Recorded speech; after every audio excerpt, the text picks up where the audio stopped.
Hey everybody, welcome to Critical Thoughts. I'm your host Braxton Smith, and joining me tonight is Joshua Tomolak, running for San Diego City Council District 2. He's a Libertarian candidate. Good afternoon, everybody. We're going to go ahead and run down an interview with him real quick. I'm going to try, him and I are actually good friends growing up, or not really growing up, but so much as co-workers, but I feel like we grew together. We were pretty tight, but just so you know, no softballs, all right? I'm not taking it easy on you. Going to throw you a few hard balls. Hey, I would expect nothing less from you, Braxton. I'm a big fan of Critical Thoughts. Really excited to, kind of see you grow into a voice for the Libertarian Party, and I really appreciate you having me on the show. Yeah, anytime, man. So with that being said, I'm going to go ahead and start the interview by going to need you to provide your tax records for the last 10 years. Just go ahead and hold that up to the camera. Let the viewers see that real quick. I don't believe in taxes. I don't pay taxes. All right. So we already know he's a real libertarian, right? So, all right. On a real note, what is your actual political affiliation? I actually talked with you before, and you said that you used to be more Republican leaning, and now you find yourself running more in the Libertarian ticket. So, what's up with that? Excellent question. I am and have been for my voting life a registered Republican. I voted for candidates on both sides of the aisle, including Libertarian candidates, but have always been a registered Republican. It's not until I actually began to seek candidacy for office and kind of really open my mind to how close-minded it seemed both sides of the aisle were, that I really started to explore libertarianism. And I started going to some of the meetings and supper clubs, and watching some of the videos, and reading some of the doctrines, and one thing that I found, and personally having gone to caucuses and meetings on both sides of the aisle, is that the Libertarian Party seems to be the party that that has the most pragmatic approach to politics anymore, especially economics. If you go into the Republican caucus, it seems everybody over there is a bit more concerned with hammering Democrats on their safe spaces and calling liberals snowflakes than they are fixing the economic issues we have.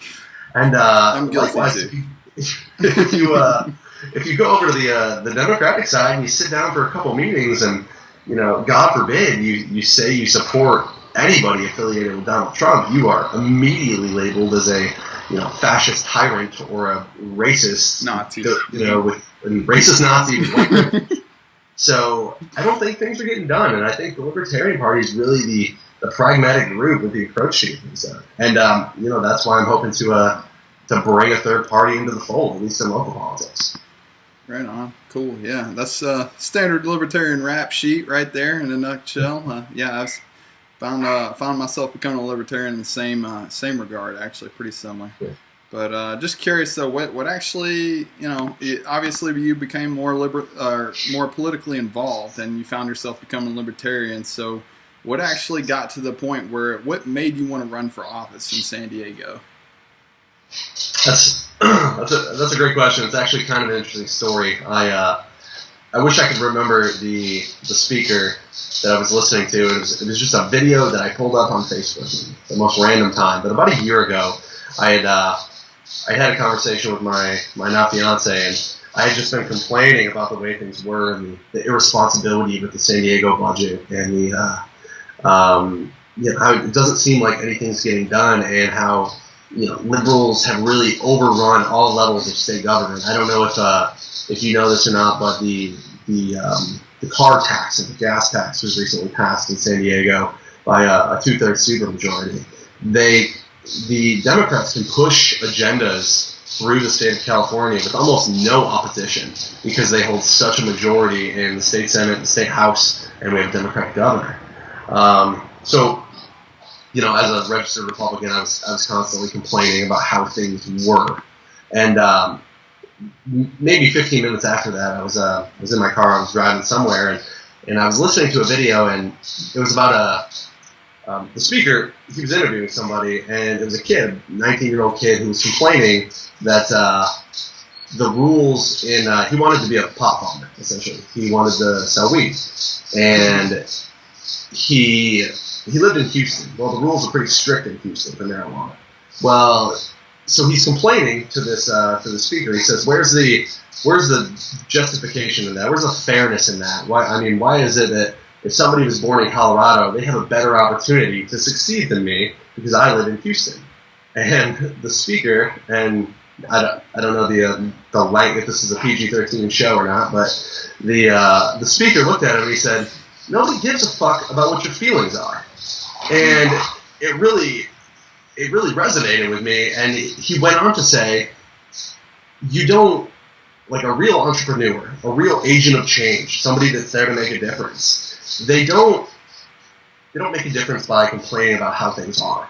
They make a difference by adapting to the rules or making an effort to change the rules. And if you're not doing either of those things, you're not putting yourself or anyone else you know on a path to success.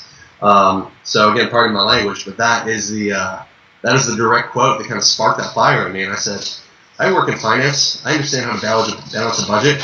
I worked in government for 7 years. I could do this. So then I began exploring the different agendas of the different parties and kind of what I could do to make San Diego better.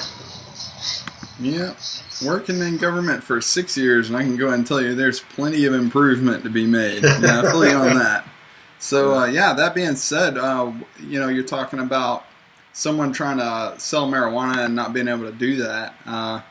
There's obviously many problems facing San Diego. One of the biggest ones, you're talking someone out of Houston, that actually makes me think about how much business has actually moved from San Diego to Houston, from California to Texas, because of the less regulations. I actually was reading on your campaign site, you're talking about how it's a shame that there's only one Fortune 500 company in San Diego.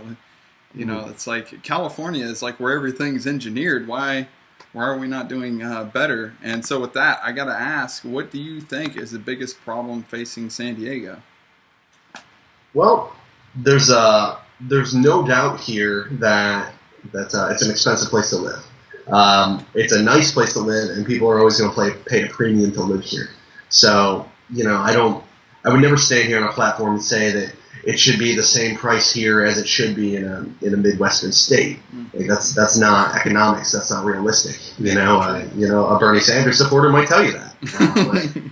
I don't, in my personal view, being a financial project manager and being a homeowner, it's not realistic. It's the basic economic rules of supply and demand.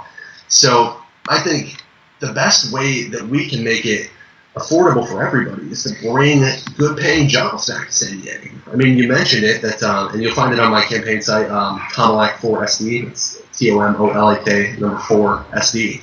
You'll find it. The statistics are there. It's we've had over 9,000 jobs leave San Diego in the past, I think it's 12 years, and they're not coming back. They're going to Oregon. They're going to Texas. They're going to places where it's cheaper to run a business, and I can't blame them one bit.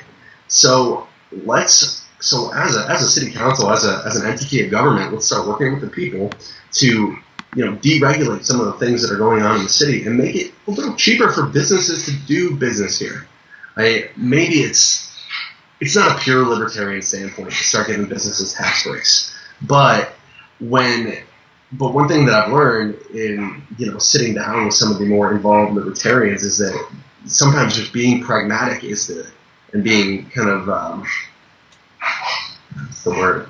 Maybe utilizing common sense to the best of your abilities. It's sometimes the best way forward.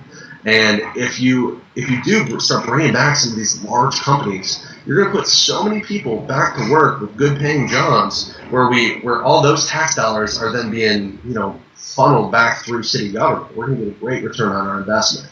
So my number one goal would be to do what I could do to bring back good paying jobs in the city.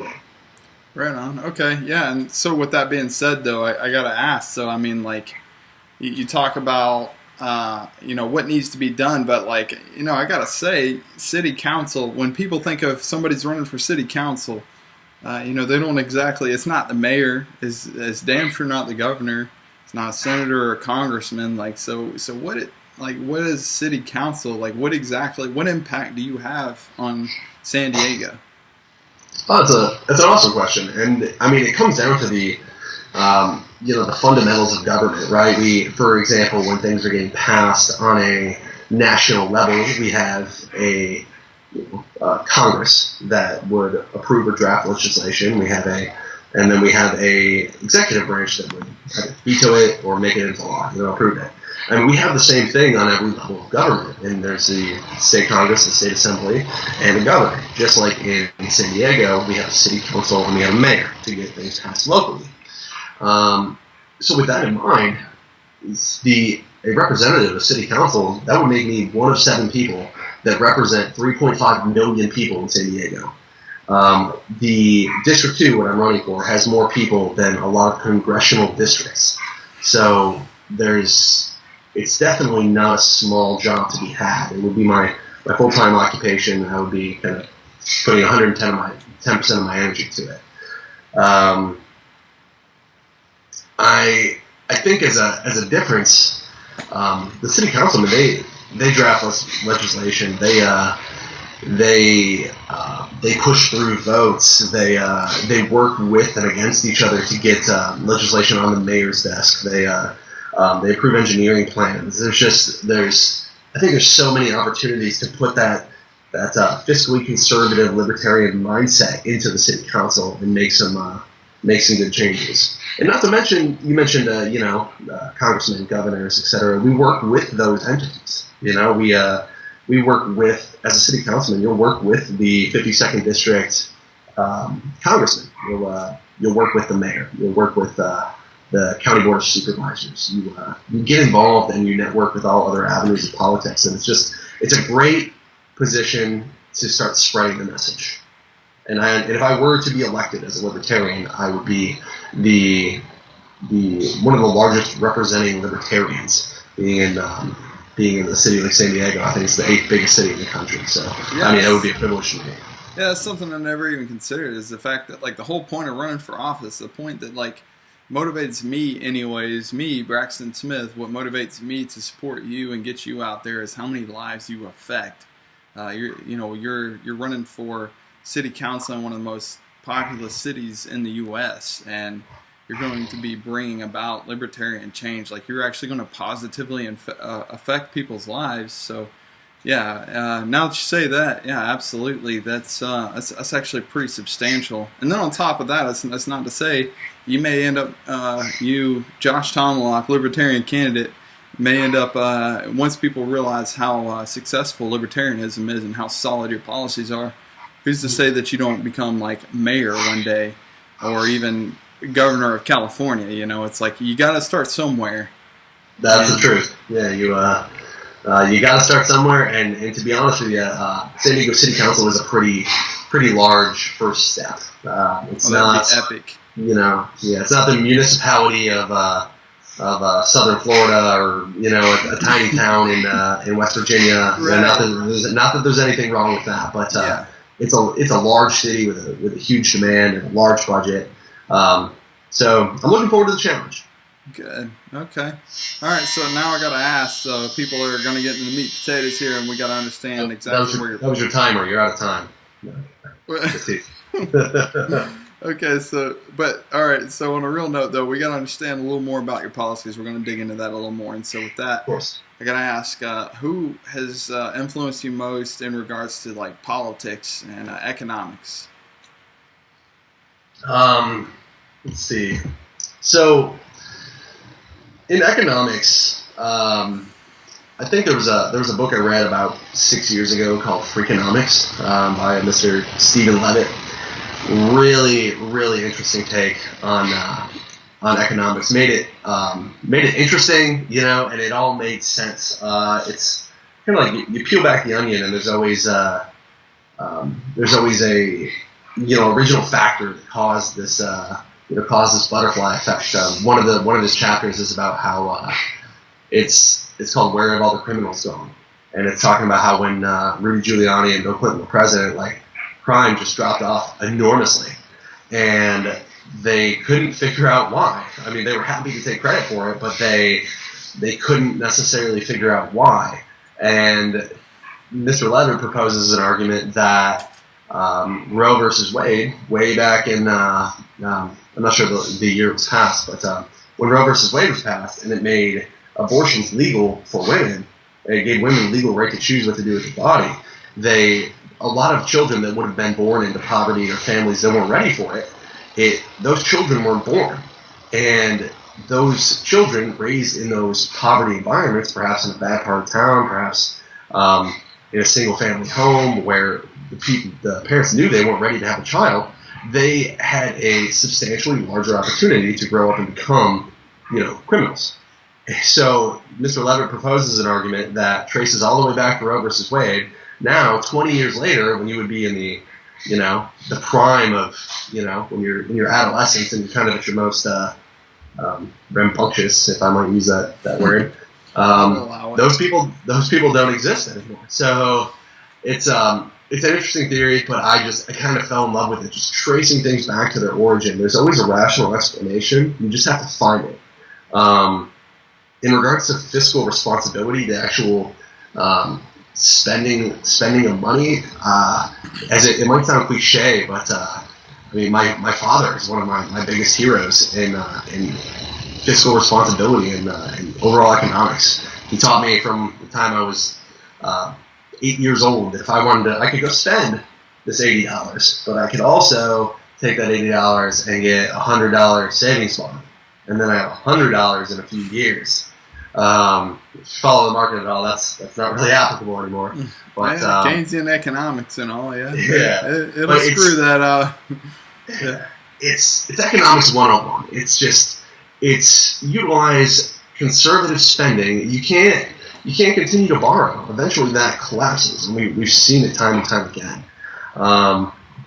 So between him, I also follow a few different economists. I like Robert Kiyosaki, who wrote Rich Dad Poor Dad. I read a little bit of the healthcare bill that Rand Paul put up. I think that if that were the original bill, I think it would have got passed the first time. Yes.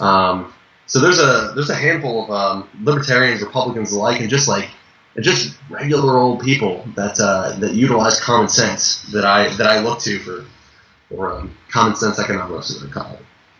Did I answer your question? Yeah, actually, spot on. It's good stuff, but I guess a better way I could get the answer out of you and pull it out of you, exactly where your allegiances are. You say you're a libertarian, you're running for the libertarian ticket. So with that being said, I gotta ask. Okay, gonna get awkward as hell here. Who did you vote for in the presidential election? Everybody's asking. Everybody's gonna wonder. You didn't vote for that Trump scumbag, did you?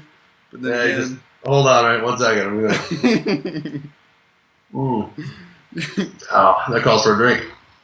So, I'm not proud. I'm not exactly proud to say this. But I did unfortunately not vote in the last election, and I didn't do that because I was throwing up a protest vote, because I was trying to not vote for the lesser of two evils. I didn't vote in the last election because I was coming off my active duty military service, and as an active duty military member, I had an absentee ballot for the state of Michigan. I didn't file that absentee ballot in time, and because of which I wasn't eligible to vote in the state of California. When I did try to register here in California about a month before the election, I needed a California driver's license. It was a process. So unfortunately, I did not get to cast my vote. And I don't want to get too much into this because people are pretty passionate about the 2016 ticket.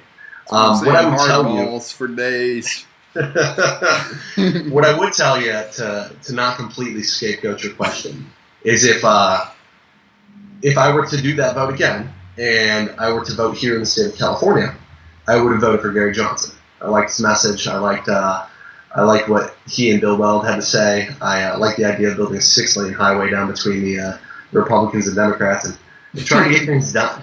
Now, I will counter that with saying what you probably don't want me to say is if I were still registered in the state of Michigan to vote, I would have voted for Donald Trump.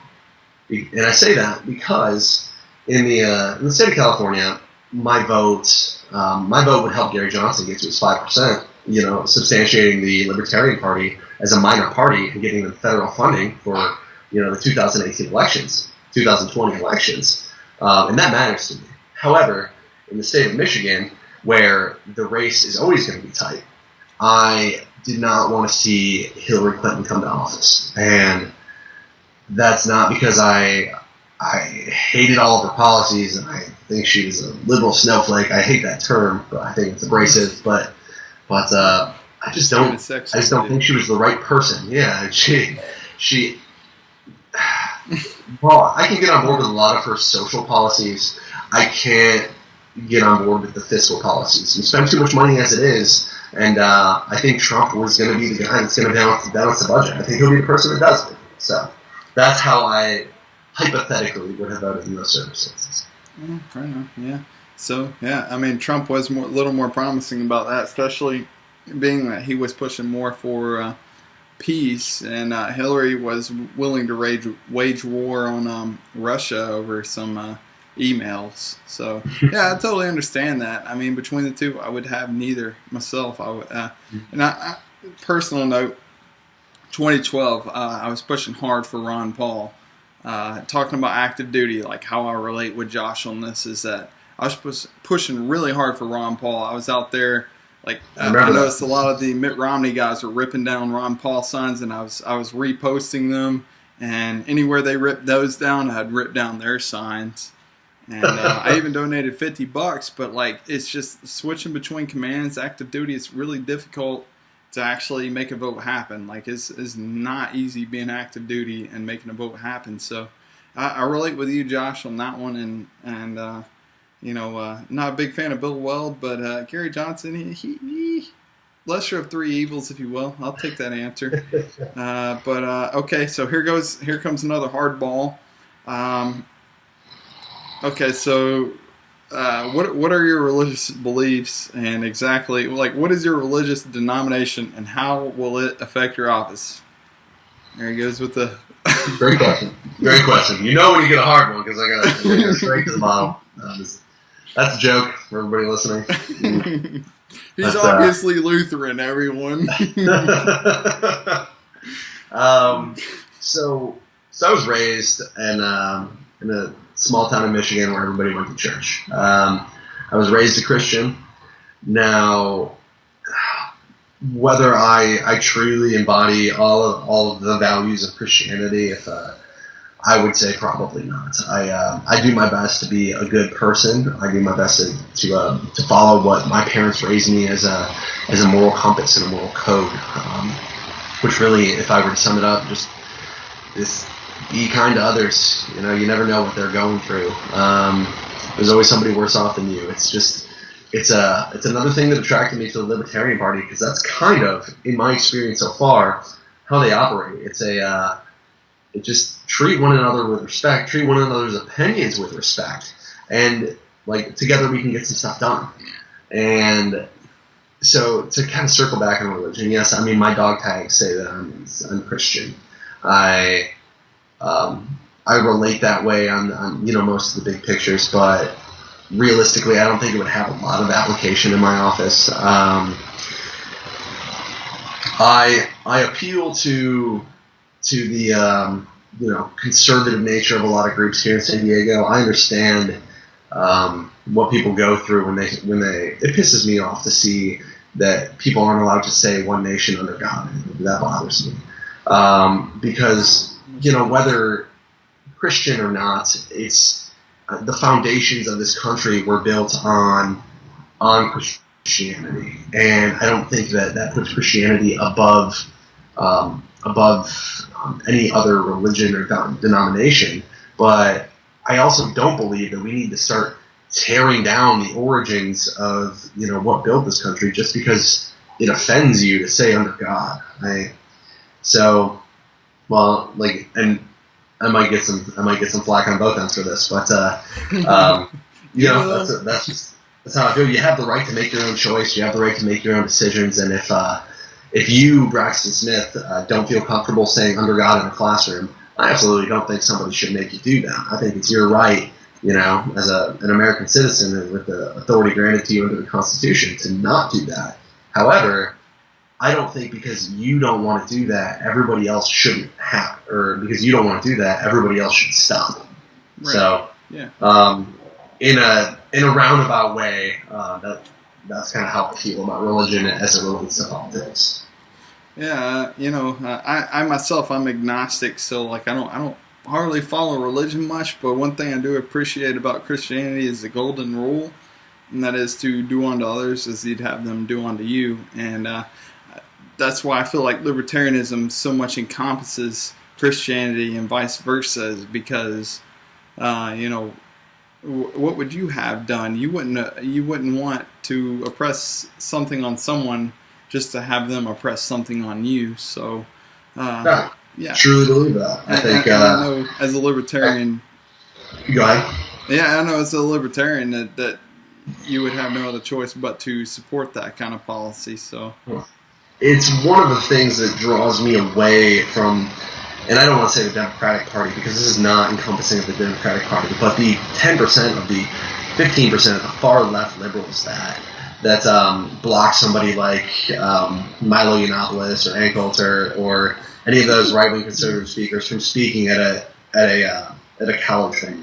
Like they have the right to speak. Just because you don't like what they say doesn't give you the right to harm them. Because if it were the same, if the script was flipped, if it were Cory Booker, senator, current U.S. senator, if he were to come and do a speech, and a group of conservatives were to, threaten him and call him, hate speech and racist rhetoric, a SWAT team would have everybody rounded up and kicked out of there within 45 minutes. So I can't in good conscience relate to that aspect. And I don't think a lot of people in the Democratic Party do relate to that. I think in both parties you have groups that are genuinely respectful, that want to get points across.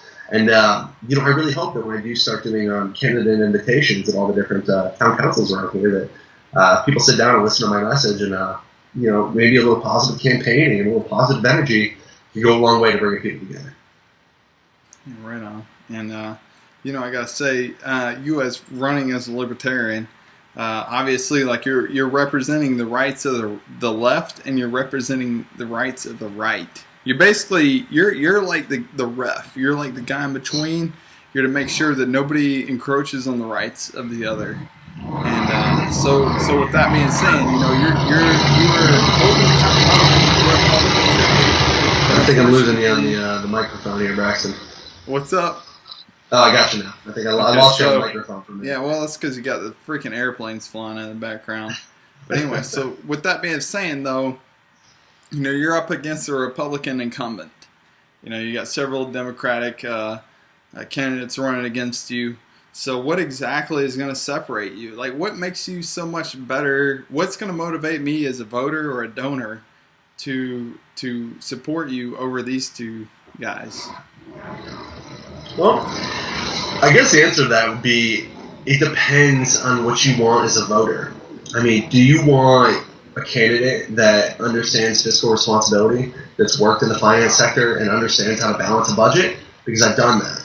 Do you want somebody that has served in government, knows how a hierarchy works, and knows how to fundamentally make change within that? Because I've done that.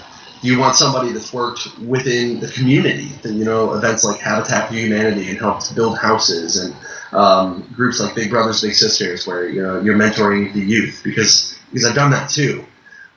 So I think I have a pretty strong resume, and I hope that sets me apart. Some of my opponents are attorneys or real estate agents. Some of them have long-standing ties in this community, which I've only been here for about 5 years. So I hope that what sets me apart is a bipartisan message that I think everybody can get behind, and the fact that I'm committed to positive campaigning. I'm committed to getting my message out there and getting the libertarian voice across, and really putting something out there that I truly believe can help San Diego. I'm not interested in bashing either side. I'm just interested in progress and moving forward. And I think with the craziness in the 2016 elections and and the hate that you see on CNN and Fox News, and the constant like terrible arguments that people are having on Facebook about one side or the other. Like I think people are ready for that. I think they're ready for somebody that can try to get along. Right. Yeah, absolutely. And, I got to say, too, it's like, for something to motivate somebody to actually run for the office and ask their friends and family, co-workers, anyone they know, you're going out there, you obviously see there's a problem in the world and you're trying to address it.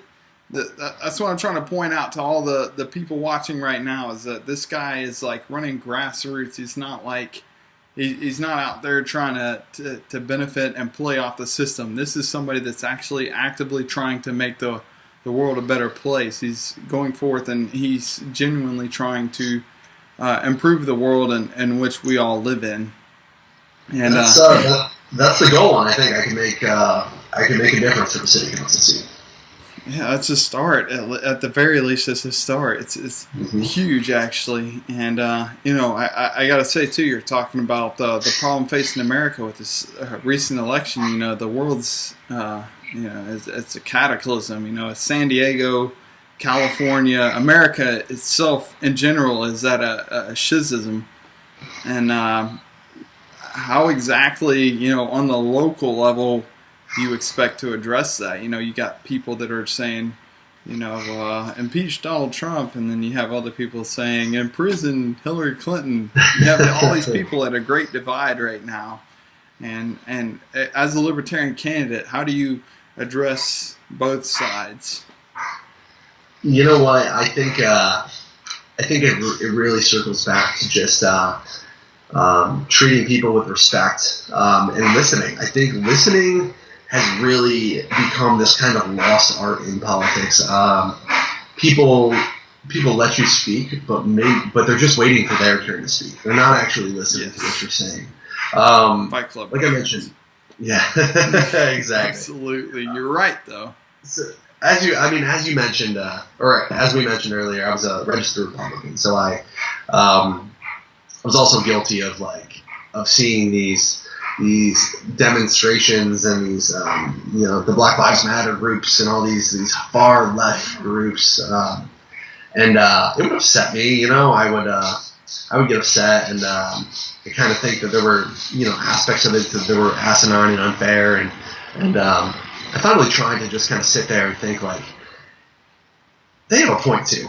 They have something that they believe, that they're passionate in, and I think that if people were to come to the table and kind of listen to one another, I think there's a middle ground. I think that there's a compromise that we can come up with if we just kind of stop shutting one another down. Just because your feelings are hurt by something doesn't mean you're a snowflake, useless human being that can't crack it in the real world.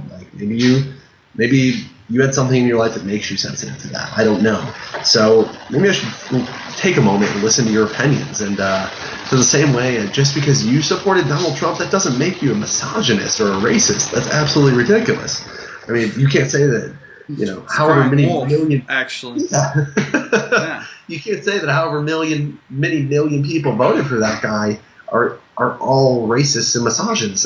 That's unrealistic. Because otherwise you'd have to just give up on the whole country itself. At that point, we're just a lost cause. Exactly. There's a lot of good people in this world, both political parties, and and I keep saying both as if I'm excluding the Libertarian Party. But I think they know what I mean. Yes, absolutely. It's almost our time. So I think, to answer your question, and again in a roundabout way, but I think bringing people together and listening and having just some candid conversations is going to make a huge difference. I don't expect to solve the world's problems when every day on CNN they're going to continue to spout their one-sided rhetoric, and Fox News is going to do the same on the other side. So I don't think I can fix everything, but I would be happy to try to sit down with people, really listen, and find out what the concerns are. I believe it. Yeah. And, so we're going to start wrapping things up here. And just asking for a friend, though, what would you tell somebody, say, maybe aspiring to run for office, as you have done? Mm-hmm. Just asking for a friend here. Of course, I would say do it. I would say absolutely do it, and it's not easy. It's it's actually pretty easy to run. It differs from county to county, but you petition, you get some signatures, you file a few forms with the Secretary of State, and boom, you're a candidate. So that's the easy part. The difficult part is putting yourself out there. Like, be ready to be criticized on all of your policies. Be ready to be criticized on your personal life, and be ready to have to make thousands and thousands of phone calls, essentially asking people for money, right? Because a lot of people want to support the message, but a lot of people are hesitant to open their wallet to it. You mentioned that you donated $50 to the Ron Paul campaign. Not a lot of people do that. A lot of people want to say that we love Ron Paul, but not everybody will do what it takes. And essentially, in my belief, because I've donated to a few political campaigns, is when you're donating, you're saying to somebody, "Look, I believe in the message, but I don't have the time or energy to go spread that message. Yep. But you do, so I'm investing in you and the message." So be ready for all of that. And if I were to make a few suggestions, if I could start over, I would have been more involved in the town councils, the planning organizations, because these are the people that make the changes. Sounds like you have been pretty damn involved. I've been trying, and like I said, I've only had a 5-year tenure here. But if I could do it all again, I would have doubled up on it. Right on. Okay, so any final thoughts before we close this out? Well, maybe tell us a little more about your website. What was that website again? Where can we go to? That website was my last name, Tomolak, Tomolak 4SD. So that's to say that you are Joshua Tomolak for San Diego.com. Correct. And if I were to make another suggestion for your friend, it would be buy an easier domain name, because nobody knows how to spell Tomolak. So I might say maybe I should have done Josh for SD, but who knows? I really appreciate your time and giving me this opportunity to kind of spread the message. I know we've been friends for a long time, but you taking an interest in my campaign, even being so far away, I really do appreciate that. And I want to thank your listeners for tuning in, if you even get to this point. And I thank you for your time, and I'm sure I'll be touching base with you. I'm really interested in critical thoughts. I think you guys have a lot of great articles. You always treat each other with respect, even when you disagree. So I'll definitely be following you, and I'll be reaching out as the campaign goes on. Right on. Yeah, man. Like, I totally recognize a worthy cause when I see it. I notice that you're grassroots. I know you've done your homework. And I know that as a military man, you've sworn an oath to uphold the Constitution, and you've taken a step beyond to, even after your career, further that. And I know that you're solid. I know that you're good for the job, and that's why I donated $50 myself. And I'm sure people in the future, I've got further events coming up. I'm actually going to be doing a few fundraisers on the website for this. Later on. Josh doesn't know about this, but I'll be talking about it to length later on. And I'd like to thank you for tapping into Critical Thoughts, bringing the candidates with policies that matter.